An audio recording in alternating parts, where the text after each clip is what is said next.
The rain hammered down on the parking garage like bullets from heaven, each drop exploding against concrete and metal in the darkness.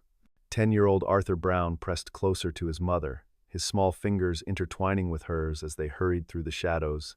Then he saw it, a man being forced into a black SUV, his expensive suit torn, fear radiating from every movement.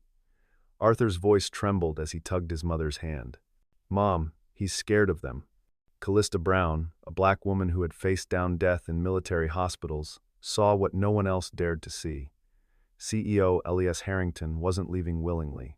In that moment, as the world looked away, one mother's courage would change everything. The rain had been falling for 3 hours straight that November night in Chicago, turning the city into a mirror of itself, every surface reflecting the amber streetlights and neon signs that never slept. Callista Brown moved through this liquid world with practiced efficiency, her 32 years carved into lines of determination around her eyes, each one earned through nights of double shifts and mornings of single motherhood. She had been many things in her life: a daughter who buried both parents before 25, a soldier who saved lives in Kandahar, a nurse who held dying hands when no one else would. But above all else, she was Arthur's mother, and that identity superseded everything else that had come before or might come after. Her son walked beside her with that particular gait of a boy caught between childhood and something larger, his sneakers splashing through puddles with diminishing enthusiasm as the late hour wore on. Arthur Brown possessed his mother's keen eyes, but carried them in a gentler face, one that still believed the world might surprise him with kindness. At 10 years old, he noticed things others missed: the way pigeons organized themselves under bridges during storms, how homeless veterans stood differently than other people, why his mother always checked exits before sitting down in restaurants. These observations lived in his mind like collected treasures, each one a piece of a puzzle he was still too young to fully understand. Elias Harrington inhabited a different universe entirely, though it existed in the same city under the same reign. At 40, he commanded boardrooms with the same precision his father had once commanded courtrooms, inheriting not just wealth but the burden of maintaining it. His penthouse office looked down on the city like a watchtower, and from that height, people became patterns, problems became algorithms, and solutions became inevitable. He had built his technology empire on the principle that information was power, but lately, that same information had become a weight around his neck. The files hidden in his encrypted drives contained enough evidence to topple half the city's political structure, a web of corruption that reached from City Hall to the state capitol. He had discovered it by accident, following a thread of unusual transactions that led to a tapestry of graft and extortion. For weeks, he had wrestled with what to do, knowing that revelation meant war, and war meant casualties. The parking garage where their lives would intersect sat like a concrete cave mouth between Ashland and Paulina, a structure built in the 1970s when cars were larger and optimism about urban planning ran high. By day, it serviced the shopping district, filled with families and commerce. By night, it became something else, a transitional space where the city's different worlds briefly touched before spinning apart again. Security cameras dotted the ceiling like electronic stars, but half of them hadn't worked in years, their cables cut by time or intention. The fluorescent lights flickered intermittently, creating pools of shadow that seemed to breathe with the storm outside. Callista had parked on the 3rd level, a habit from her military days. Never the top where you could be trapped, never the bottom where you were most visible, always the middle where options remained open. She and Arthur had been shopping for winter clothes, a necessity that had waited until her second paycheck of the month cleared. The bags they carried contained 2 jackets, thermal underwear, and boots that would need to last until spring. Arthur had wanted the ones with superhero logos, but they had settled on plain, black, durable, and half the price. He hadn't complained, understanding even at his age the mathematics of their survival. The rain outside had driven more people into the garage than usual, their footsteps echoing off the concrete walls in irregular rhythms. Callista noticed the men first, 4 of them, moving with the coordinated purpose she recognized from her time overseas. They wore black rain jackets that concealed their builds, baseball caps pulled low, and moved through the space like they owned it. Her hand instinctively moved to Arthur's shoulder, a gentle pressure that he understood meant to stay close and stay quiet. That's when they saw him. Elias Harrington stood beside his Tesla, his usually perfect appearance disheveled, his phone crushed on the ground beside him. Two of the men flanked him, while another stood by a black Suburban with its engine running. The fourth man, larger than the others, had his hand on Elias's shoulder in what might have looked like a friendly gesture to a casual observer. But Callista had seen enough violence to recognize its prelude. The CEO's body language screamed distress. His shoulders hunched, his hands slightly raised, his weight shifted away from his captors. Arthur's fingers tightened around his mother's hand, and his young voice carried across the space with innocent clarity. "Mom, he's scared of them." The words hung in the air like a challenge, causing all 5 men to turn in their direction. The moment stretched like pulled taffy, each second containing multiple possibilities. Callista's mind ran through scenarios with military precision. 4 men, potentially armed, definitely trained. 1 civilian in distress, her son beside her. No good options, only degrees of bad ones. The smart choice was to walk away, to pull Arthur back into the stairwell and disappear. To call 911 from safety and hope the police arrived in time. To be another bystander in a city full of them. But Callista Brown had never been particularly good at walking away from people who needed help. It was what had driven her to enlist, what had kept her in Afghanistan for 3 tours, what made her hold the hands of dying soldiers even when the field hospital was under fire. Some people were built to look away. She was built to step forward. She felt Arthur's hand slip from hers as she gently pushed him behind a concrete pillar, her voice low but firm. "Stay here. Don't move unless I tell you to run, and if I do, you run straight to the security office on level 1. You understand me?" Arthur nodded, his eyes wide but trusting. His mother had never lied to him, never sugar-coated the world's dangers, and that honesty had built a foundation of absolute faith between them.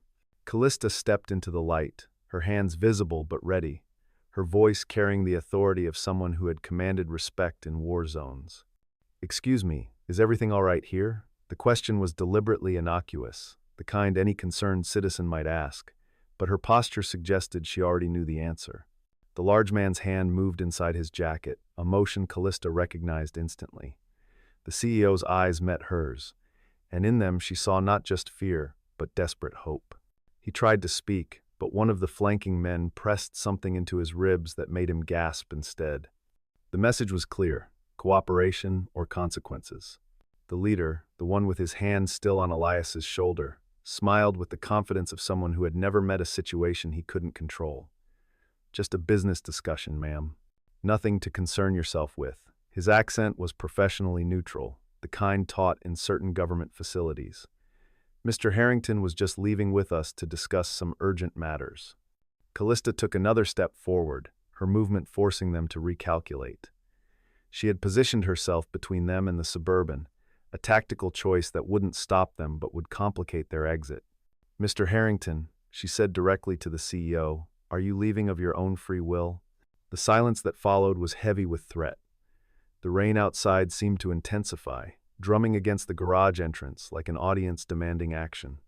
Elias's mouth opened, closed, opened again. The math of his situation was brutal. Speak and die here, stay silent and die somewhere else. But this woman, this stranger, who had appeared from nowhere, had given him something he hadn't had 60 seconds ago, a witness. "No," he said, the word barely a whisper but clear enough to shatter the pretense. "I'm not." Everything happened at once. The leader's hand went for his weapon. His partner moved to grab Elias. The 2 by the Suburban started forward. And Callista Brown did what she had been trained to do. She became chaos incarnate. Her first strike was psychological rather than physical. She pulled out her phone and held it high, her thumb on the record button. "Live streaming," she announced loudly, though she wasn't. "Police already dispatched. ETA, 3 minutes. The lies came easily because they served a purpose, introducing doubt into their certainty. The leader hesitated for a fraction of a second, and that was all Callista needed. She moved not toward him but toward Elias, grabbing the CEO's arm and pulling him backward while shouting at the top of her lungs. "Fire, fire, fire." The old self-defense trick still worked. People ignored cries for help but always investigated fire alarms. The garage erupted in confusion. Other late-night shoppers began emerging from their cars, phones already out, drawn by the commotion. The men in black had been prepared for a quiet extraction, not a public spectacle. Their plan was dissolving in real time, and Callista could see them recalculating, trying to decide if completing the mission was worth the exposure.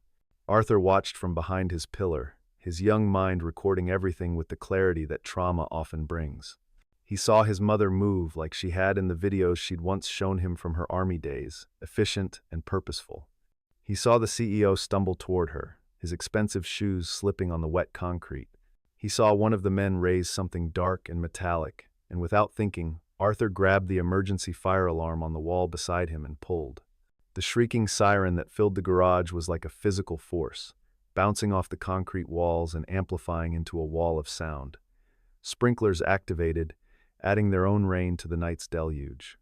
In the chaos of water and noise and confusion, Callista grabbed Elias and ran, trusting that Arthur would follow their rehearsed emergency plan.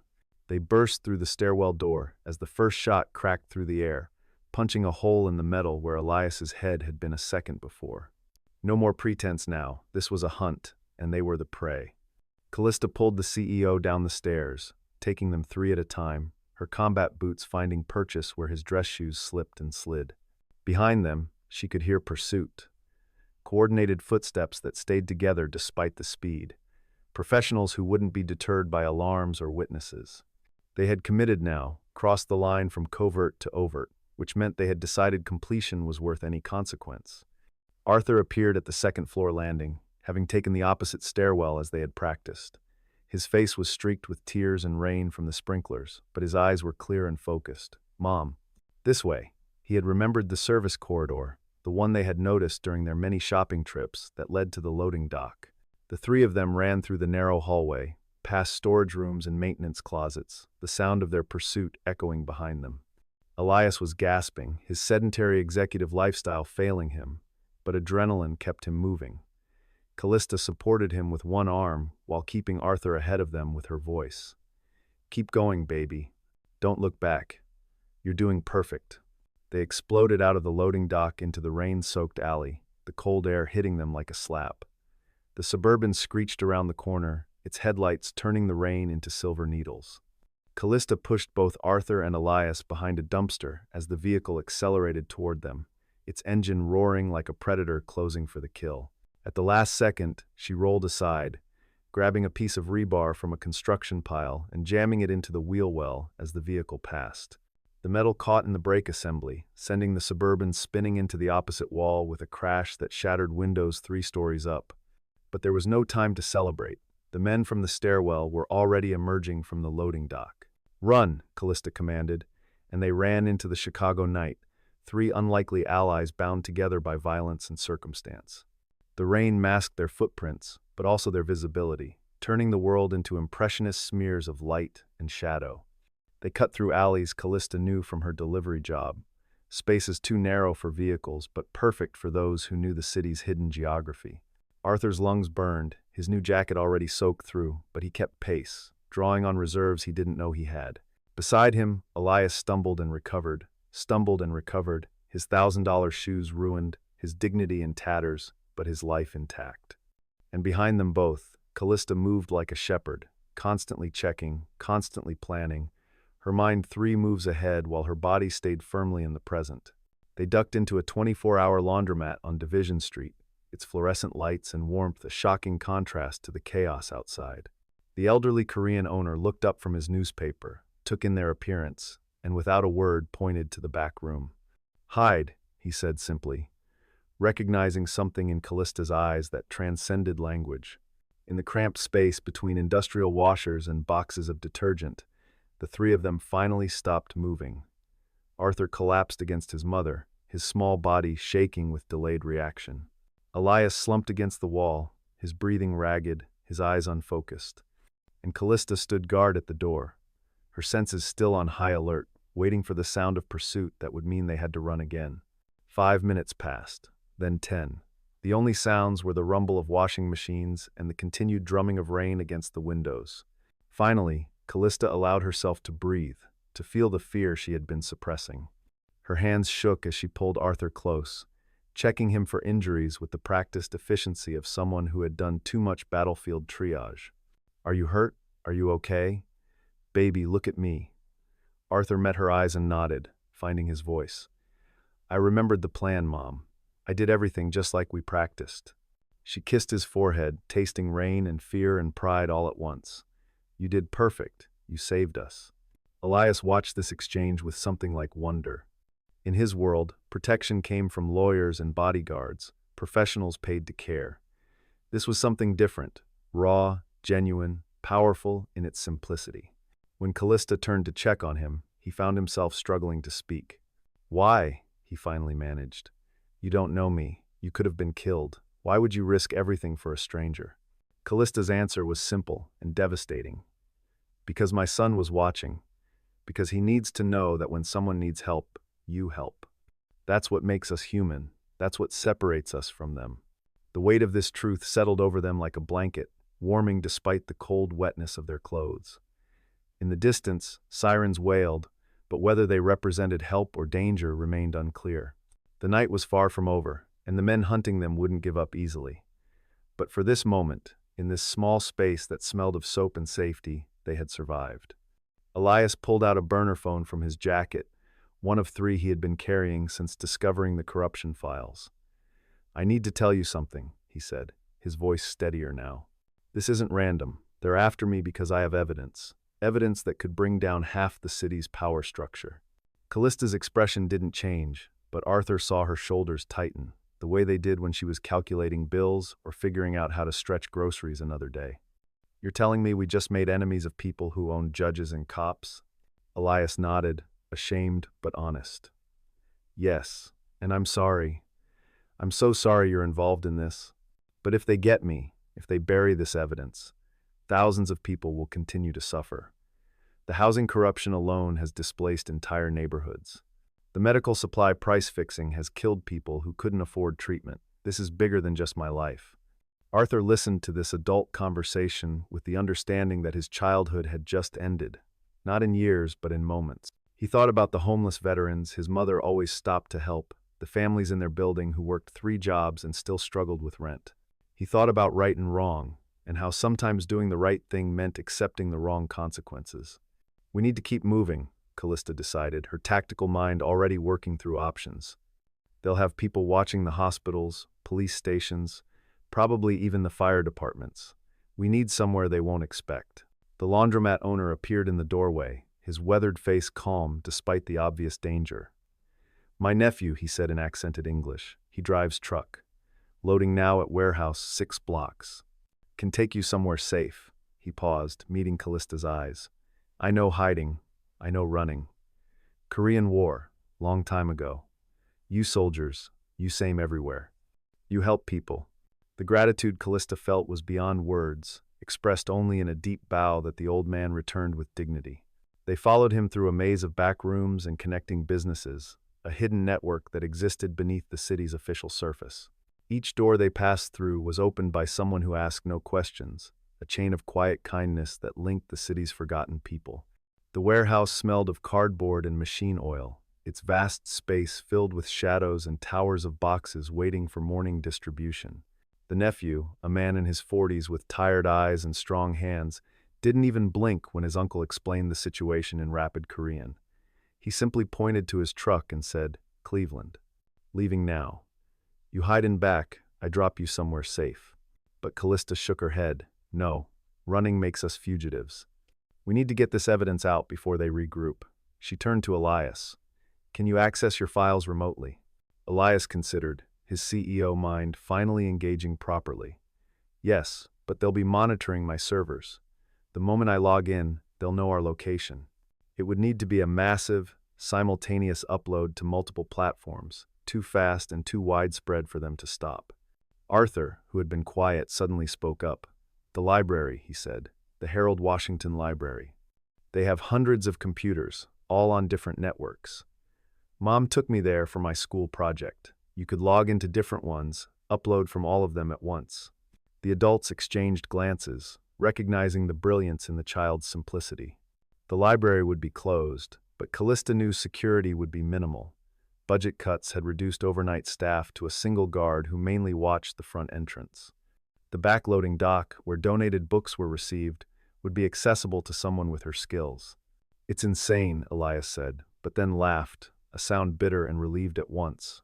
But then again, so is everything else tonight. Let's do it.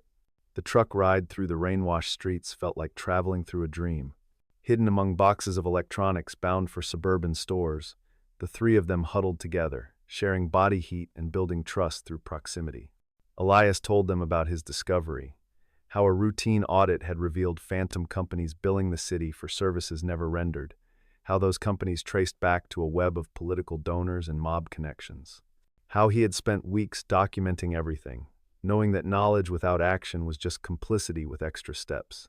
Callista shared her own story, fragmented and careful, about the IED that had ended her military career, the piece of shrapnel still lodged near her spine that made cold nights agony, the divorce from Arthur's father who couldn't handle her nightmares, the struggle to build a life worth living in a country that thanked her for her service but wouldn't hire her for anything paying more than minimum wage.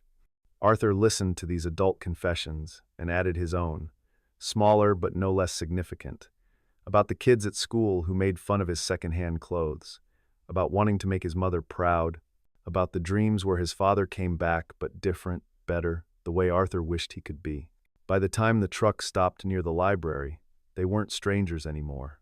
They were something harder to define but stronger for its complexity, survivors who had chosen each other in the midst of chaos. The Harold Washington Library stood like a brick and glass mountain in the heart of the loop, its windows dark except for the emergency lighting that traced paths through its 9 floors. Callista found the service entrance she remembered from her time working delivery, the lock old enough that her military-issue multi-tool could convince it to open. Inside, the library was a cathedral of silence, thousands of books standing witness to their infiltration. They moved through the stacks like ghosts, their wet shoes squeaking occasionally on the polished floors. The computer lab was on the 3rd floor, behind doors that required a keycard.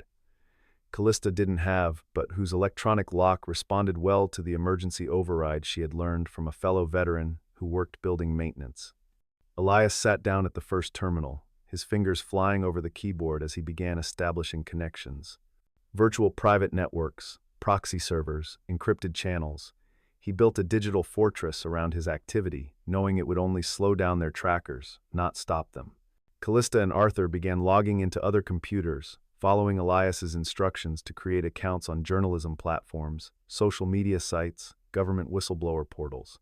23 computers in total, each one a cannon aimed at the fortress of corruption that had protected itself for so long. Elias had divided his evidence into packages, each damning on its own but devastating in combination. Financial records, recorded conversations, email chains, photographs of meetings that were never supposed to have happened, years of careful documentation ready to explode into the public consciousness. "Upload on my mark," Elias said, his voice steady despite the sweat beading on his forehead. "Once we start, we'll have maybe 10 minutes before they track us here. We need to be gone before that." Callista checked her watch, calculated distances and response times. Arthur stood by the door, peeking through the window for any sign of pursuit. The rain had stopped, leaving the city washed and gleaming under the streetlights. It felt like the world was holding its breath. "Mark," Elias said, and 23 uploads began simultaneously. The progress bars crawled forward with agonizing slowness. 1%, 2%, 5%, each computer showed a different speed, some racing ahead while others lagged. Callista found herself holding her breath, willing the data to move faster, knowing that somewhere in the city, alerts were going off, phones were ringing, and dangerous people were mobilizing. At 7 minutes, they heard the first siren. At 8 minutes, Arthur spotted black SUVs converging on the library from 3 directions. At 9 minutes, the uploads were at 92%. "Go," Elias said, not looking away from his screen. "Take Arthur and go. I'll finish this." Callista grabbed his shoulder. "We leave together, or not at all." The CEO looked up at her, this woman who had saved him without knowing him, who had risked her son's safety for a principle, and understood that arguing was pointless. The uploads hit 100% just as the first vehicle screeched to a halt outside. They ran through the library like characters in a fever dream, past philosophy and fiction, through history and into science, their footsteps echoing in the vast spaces between knowledge. Behind them, they could hear doors crashing open, voices shouting coordinates, the hunt resuming with professional efficiency. The roof access was through a maintenance door that Callista kicked open, her legs screaming in protest as old injuries flared. The Chicago skyline spread before them, glittering and vast, the lake beyond like a black mirror. There was nowhere to go. The adjacent buildings were too far to jump, the fire escape on the opposite side of the structure. Elias pulled out his phone, dialing a number from memory. "We did it," he said to whoever answered. "It's all out there. Every document, every recording. The story's too big to kill now." There was a pause, then he added, "Thank you for believing me." The roof door burst open, and men in tactical gear poured out, weapons raised but not firing. They wanted Elias alive, Callista realized, which meant leverage. She pushed Arthur behind an air conditioning unit and stepped forward, making herself the most obvious target. The leader was different from the ones at the parking garage, older, calmer, with the bearing of someone who had done this too many times to find it exciting anymore.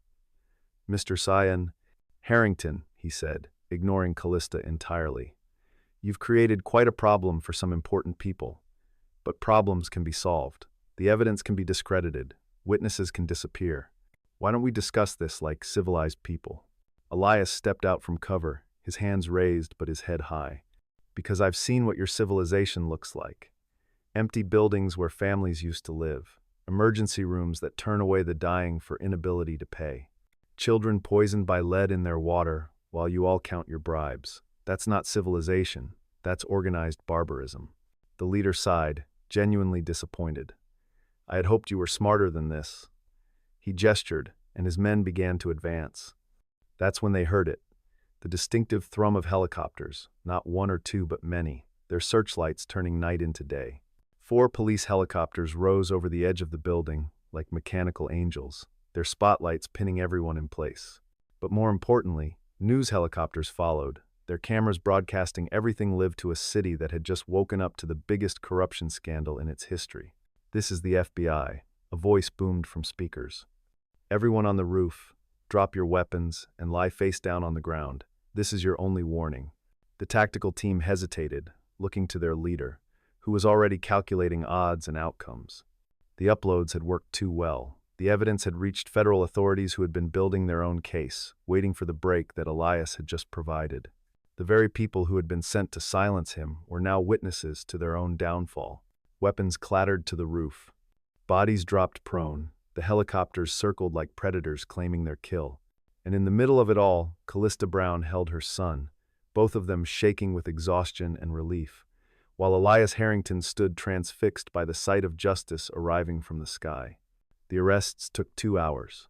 The questioning took 6. By dawn, the city had changed. The evidence Elias had released wasn't just data. It was names, dates, amounts, connections that reached from street-level drug dealers all the way to state senators. The FBI had moved on 17 locations simultaneously, a coordination made possible only because the evidence was so comprehensive and so public that no one could warn anyone.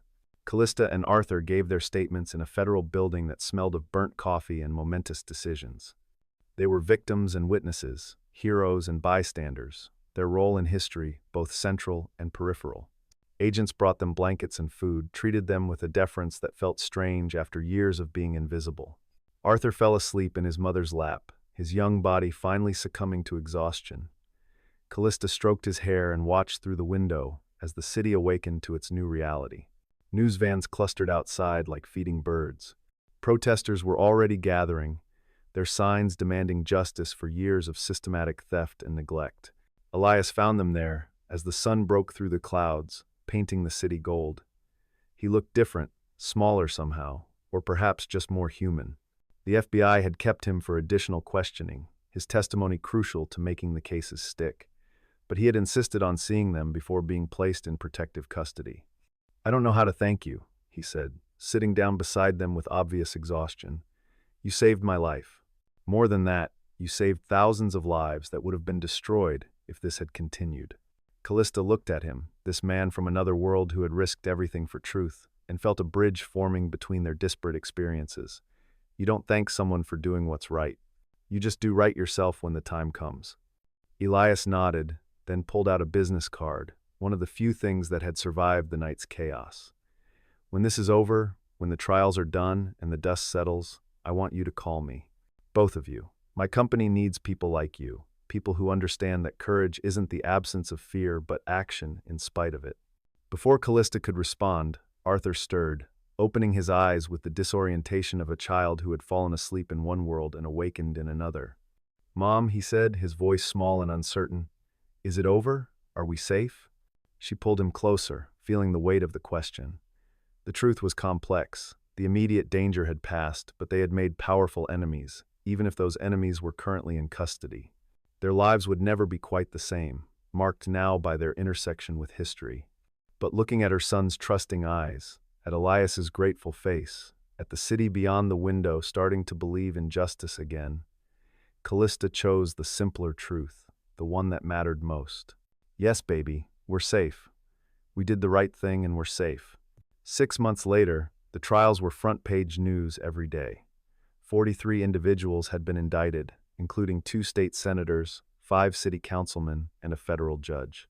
The corruption ran so deep that the Attorney General had to bring in prosecutors from other states just to avoid conflicts of interest. Elias testified for 17 days straight, his evidence methodical and damning. Callista watched from the gallery when she could, Arthur beside her on school holidays. They had become inadvertent celebrities, the mother and son who had saved the CEO who saved the city. News programs wanted interviews, book publishers offered deals. Movie producers called with promises of Hollywood glory, but Callista turned them all down. She had never wanted fame, had never sought anything more than a quiet life where her son could grow up safe and loved. The attention felt like another kind of danger, exposing them to scrutiny they hadn't asked for. She continued working her 2 jobs, continued living in their small apartment, continued being exactly who she had always been. Except for Wednesdays. On Wednesdays, she went to Harrington Technologies, not as a janitor or delivery person, but as a consultant. Elias had kept his promise, creating a position that used her military experience to assess and improve company security. Not just digital security, but the human kind, teaching executives to recognize danger, to trust their instincts, to understand that safety came from awareness, not just alarms.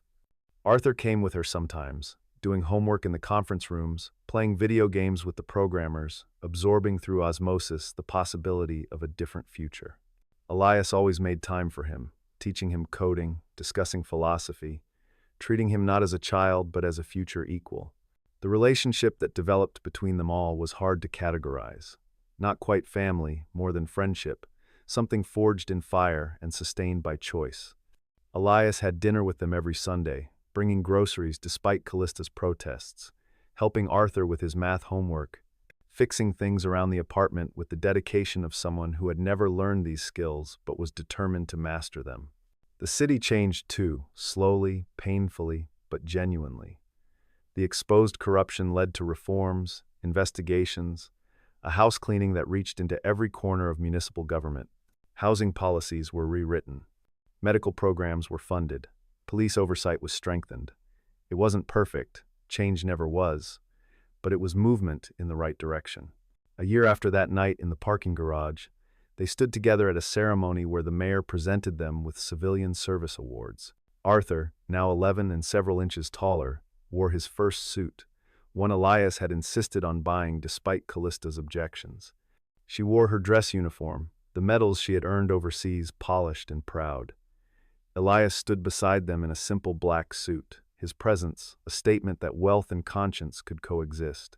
The mayor spoke about courage, about ordinary citizens doing extraordinary things, about the power of individual action to change systems. The audience applauded, cameras flashed, and history recorded another small moment in the long arc toward justice. But the real moment came after, in the quiet of the parking garage where it had all started. They stood in the spot where Callista had first seen Elias being forced into the SUV, where Arthur had spoken the words that changed everything. The garage had been renovated, cameras fixed, lighting improved, security increased. It was safer now, but somehow smaller, less mythic than memory had made it. "You know what I remember most?" Elias asked, his voice echoing slightly in the concrete space.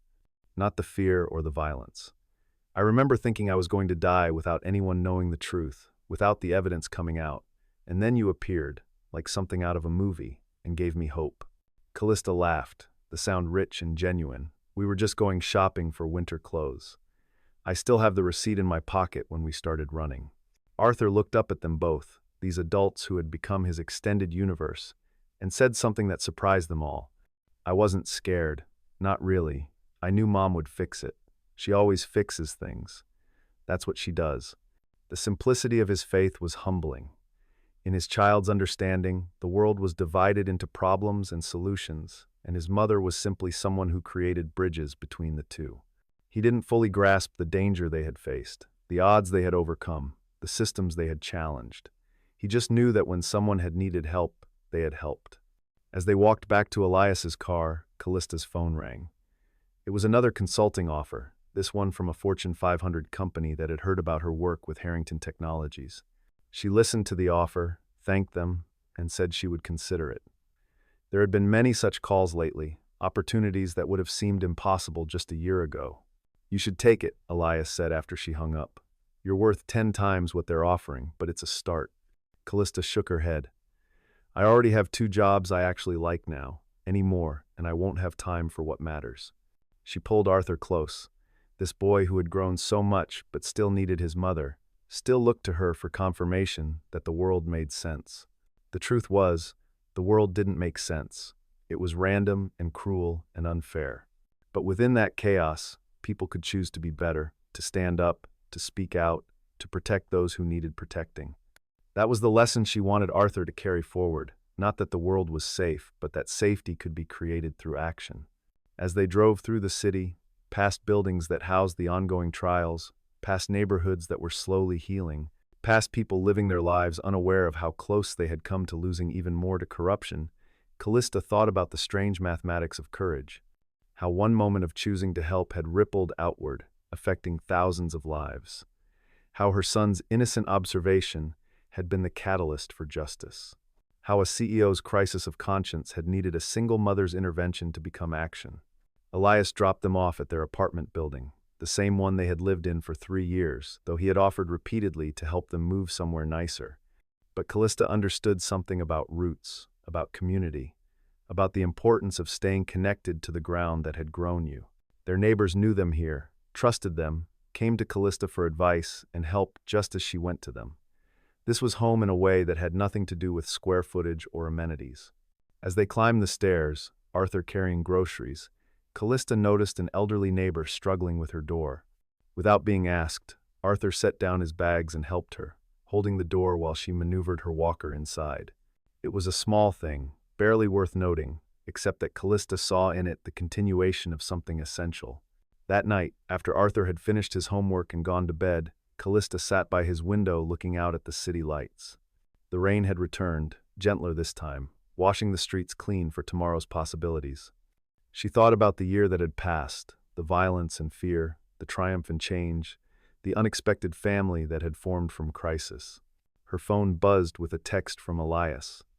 Board meeting tomorrow. They want to discuss expanding the security consulting division. You interested in running it? She smiled, typing back. Ask me on Wednesday. Another text arrived immediately. What about dinner Sunday? I'm cooking. She laughed out loud, remembering his last attempt at cooking, which had resulted in ordering pizza. Arthur and I will bring dessert. There was a pause then. Thank you, Callista, for everything. She didn't respond immediately, letting the words settle into the space between past and future. Through the rain-streaked window, she could see the city spreading out in all directions, millions of lives intersecting and separating, each one a story of survival and hope. Somewhere out there, in federal prisons, the men who had tried to kidnap Elias were awaiting trial. Somewhere else, families were moving back into homes they could finally afford. Somewhere, a child was learning that standing up for others was not just possible but necessary. You're welcome, she finally typed, then added, Mom taught me that when someone needs help, you help. That's what makes us human. She put the phone down and checked on Arthur one more time, adjusting his blanket, smoothing his hair. He stirred slightly, murmuring something about helicopters and heroes, then settled back into deep sleep. Tomorrow he would wake up and go to school, where his story was known but not defining, where he was just another kid trying to figure out the world. But he would carry within him the knowledge that ordinary people could do extraordinary things, that courage was not the absence of fear but action in its presence. Callista returned to her own room, her body finally acknowledging the exhaustion that came from living at a heightened state for so long. The trials would continue for months, maybe years. The city's healing would take even longer. And their small, strange family would continue to evolve, shaped by shared trauma but sustained by chosen connection. As she drifted toward sleep, one last thought surfaced, clear and certain. Arthur's words from that first night echoed in her mind. "Mom, he's scared of them." Such a simple observation that had started everything. But now she understood that fear wasn't the end of the story. Fear was just the beginning, the thing that had to be acknowledged before courage could exist. Tomorrow would bring new challenges, new opportunities to choose between safety and justice, between comfortable silence and necessary action. But tonight, in their small apartment above the city, a mother and son who had changed history slept peacefully, their courage temporarily at rest but always ready to rise when called. The rain continued through the night, washing the city clean, preparing it for whatever came next. And in the morning, when the sun broke through the clouds and set the wet streets gleaming, Chicago would wake up different than it had been, changed by the actions of a single mother who had refused to look away, a boy who had seen clearly, and a CEO who had chosen truth over comfort. This was their story, but it was also everyone's story, a reminder that justice was not inevitable but earned, that courage was not inherent but chosen, that sometimes the most powerful thing in the world was simply refusing to walk away when someone needed help. In the end, 4 helicopters had come to that rooftop, drawn by evidence uploaded from a library computer lab. But they had really been summoned by something older and more essential, the human capacity to recognize wrong and stand against it, even when standing seemed impossible. The city slept on, imperfect but improving, corrupt but healing, a work in progress that would never be complete, but would always be worth fighting for. And in one small apartment, 2 heroes who didn't think of themselves as heroes rested, their part in history secured, but their story far from over. Because tomorrow would come, as tomorrow always did, with new challenges and new opportunities to choose. And Callista Brown, single mother, former soldier, security consultant, and unexpected savior, would wake up ready to face it, teaching her son through example that the world was exactly as good as people were willing to make it. The rain stopped just before dawn, leaving the city washed and ready. Somewhere, Elias Harrington sat in his penthouse, looking out at the same city, feeling the same mix of exhaustion and hope. He had his wealth back, his company secured, his reputation not just restored but elevated. But more than that, he had something he hadn't possessed before that night in the parking garage. He had family, chosen and cherished, born from crisis but sustained by care. His phone sat beside him, showing the text exchange with Callista, their plans for Sunday dinner, the casual intimacy of lives intertwined. He thought about Arthur, this remarkable child who saw the world with such clarity, who had inherited his mother's courage and channeled it through his own unique lens. He thought about Callista, whose strength came not from never being afraid, but from never letting fear make her decisions. They had saved him, these 2 people, from a different world. But more than that, they had changed him, showing him that real power came not from money or position, but from the willingness to risk everything for what was right. The trials would continue. The city would slowly heal. And every Sunday, they would gather for dinner, this unlikely family, bound not by blood but by something stronger, the shared understanding that in the moment when everything hung in the balance, they had chosen each other and chosen justice, and that choice had made all the difference. This was how change happened, Elias understood now. Not through grand gestures or systematic reforms, though those had their place. Real change happened when individual people made individual choices to help, to stand up, to refuse complicity with wrong. It happened when a 10-year-old boy noticed fear in a stranger's eyes and said something about it. It happened when a mother decided that her son's moral education was worth any risk. It happened when someone with power decided to use it for truth rather than profit. The sun rose fully, painting the city gold and casting long shadows that would shorten as the day progressed. Somewhere, Arthur was stirring, ready for school, ready for another day of being a normal kid who had done an extraordinary thing. Somewhere, Callista was preparing for another day of work, of consulting, of showing companies that security meant protecting people, not just assets. And here, in his penthouse that no longer felt like a fortress but just another place in a city full of places, Elias Harrington prepared for another day of testimony, of using his voice and his evidence to ensure that what had been exposed stayed in the light. They were three people who should never have met, whose lives had intersected through violence, but continued through choice. They were proof that courage was contagious, that justice was possible, that sometimes all it took to change everything was someone willing to say, he's scared of them, and someone else willing to do something about it. The city awakened around them, 8 million people starting their days, most unaware of how close they had come to losing even more to corruption and greed. But some knew, some remembered. And some would carry forward the lesson of that night when a single mother and her son had stood between a CEO and his kidnappers, choosing justice over safety, action over indifference. This was their legacy, written not in headlines or history books, but in the continued choices of ordinary people to help when help was needed. It was Arthur holding doors for elderly neighbors. It was Callista training executives to trust their instincts about danger. It was Elias using his wealth to support whistleblowers and reform advocates. It was the small, daily decisions to be better, to do better, to expect better from the systems that shaped their lives. The story that had begun with Mom, he's scared of them, would continue in 1,000 small ways, rippling outward through the city and beyond. Because courage, once witnessed, demanded emulation. And justice, once tasted, created an appetite for more. In the end, 4 helicopters had come to that rooftop, but they had been summoned by something much simpler and more powerful than technology or authority.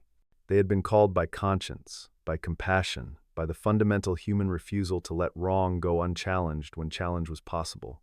And in a small apartment above the city, a mother and son who had changed everything went about their normal morning routine, proof that heroes looked like everyone and no one, that they lived in ordinary places and did ordinary things, except for those moments when the ordinary became insufficient and they chose to be more. The rain had washed the city clean. The sun had risen on a new day. And somewhere between the two, in that liminal space where darkness became light, justice had been served, delivered not by the system, but by the people the system had forgotten, reminding everyone that power belonged not to those who took it, but to those who earned it through courage, compassion, and the simple willingness to help.